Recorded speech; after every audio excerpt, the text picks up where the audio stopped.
Mary had a little lamb. The fault. We believe that all men are created equal. To the magnificent mosaic that is America. From radio beacon to radio beacon. I have a dream today. Change has come to America. Believe me. Help is on the way. Knock, knock. Who's there? It's a figment of your imagination. Randi Rhodes Show. Turn up your mind. President-elect Donald Trump moving fast to fill out his national security team.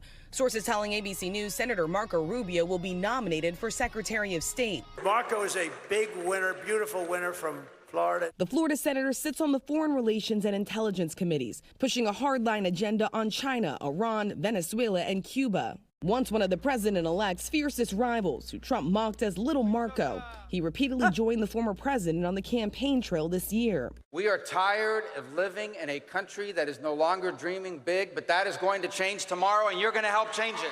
Sources also say Trump will name Congressman Mike Waltz as his national security advisor.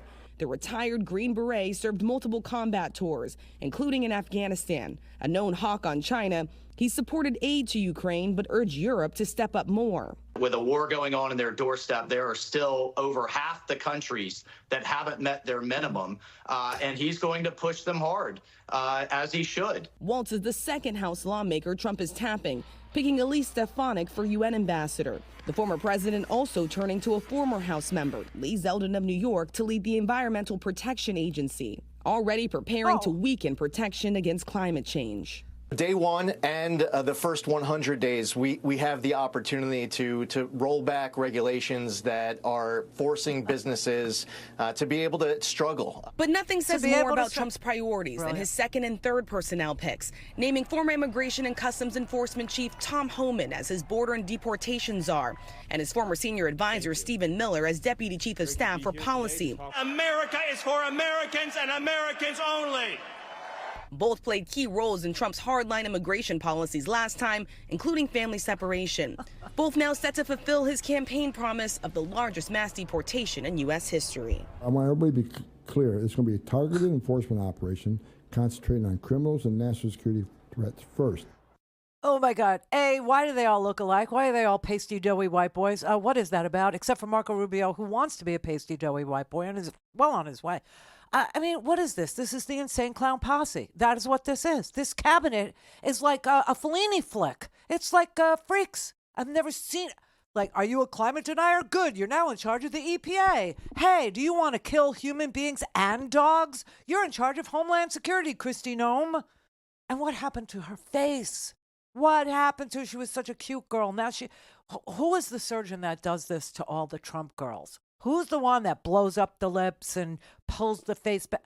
They all do it. And all the men look alike, too. They all are pasty, doughy white boys. I've never seen anything like that. It's like a Dean Koontz novel, just creepy as all get out, And you look at this assemblage of, human flotsam and jetsam, and you just say to yourself, what's the worst thing that could happen? That's right. It's on. I mean, Stephen King couldn't even manufacture a cast like this, and he's brilliant, and I'm a big fan. But honestly, man, what the? Oh, and who was left out of this little roundup here of the new cabinet? So we now have a new ambassador. I don't know how I'm going to say this without losing my lunch.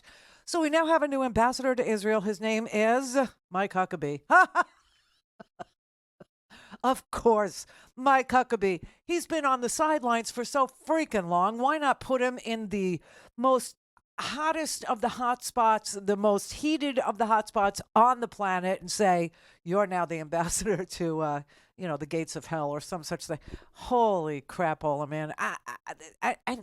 How is he doing this? Biden is a lame duck, but he's not a dead duck. He's doing all of this while Biden is still president. I mean, the thing is illegal already. It's already, the Logan Act violation that we were talking about yesterday and about 2 weeks ago. It's already in violation of American law, but who the hell cares, right? Who cares? He's going to, I don't know, save America. From what? The law? This is like a group of villains, and forget looking across the aisle for help. We need like the Justice League to take on this group of villains. That's what I was saying yesterday. It's like Romulans, man. He's like the craziest Star Wars cast you ever saw in your freaking life, depending on, what your point of reference is. Orcs, maybe, from Mordor. You know what I'm saying? It's just like, this is total sci-fi. This is total fantasy. This is total, like Game of Thrones without the good costumes or the threat of winter. You know what I'm saying? It's like, wow, what the... We're in for some things. We're going to go through some things. That's just, here it comes, everybody. Here it comes. And you know how I know that? So there's a woman, Julia Davis, who is a Russian speaker. She's an American, but she's a Russian speaker, and she watches Russian TV, so we don't have to. That actually is her little slogan for herself, her handle, if you will, if you must, if you may, on the X, which, by the way, people are leaving. They're leaving X. They're just, and they're going to this other one. I know Threads was one for a little while. I mean, I have an account there, but I never even check it. I never even go there. It's not even a shortcut on my, homepage or anything like that. I don't love.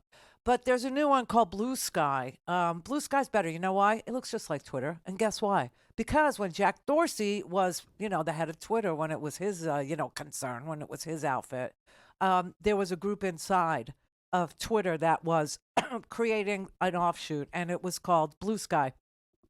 And it looks exactly like Twitter. It's the way you post is exactly like Twitter. If you wanted to copy, a link, it's exactly like Twitter. It's the same, almost identical commands. It's very, very, very, very easy to navigate. If you didn't want to learn anything new, which is most of America, nobody wants to learn anything new. So it's good that way. And instead of like the little blue bird, it's a little blue butterfly. I don't know. Costa Rica, I don't know. But anyway, so I moved over there. If you want to find me, I hardly respond on the X anymore. I really do. Because it's the algorithm is designed to suppress any truth, any facts, any real stuff, any opinion that flies in the face of the Trumpsters, any opinion that flies in the face of what Elon is trying to accomplish. For Elon, do you know he won't leave Magaloco? You know he's still there? He's still there hanging out at Magaloco. And you know why? I'll tell you why.